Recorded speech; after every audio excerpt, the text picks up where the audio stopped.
Okay, this is the mobile unit. It is a pulsed type fiber laser.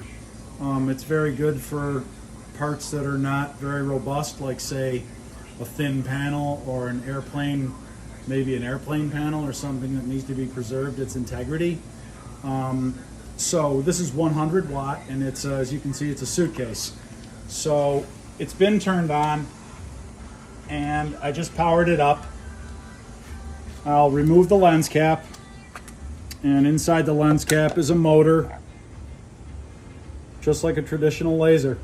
So I'll bring it over here, and you can see down here where the dot has to go in the little box. And when you get the dot in the box, you can then turn on the laser.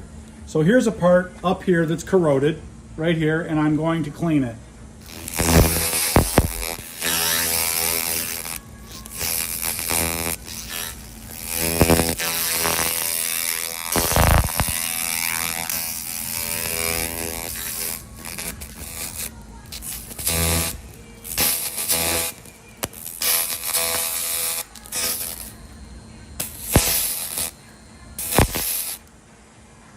Okay.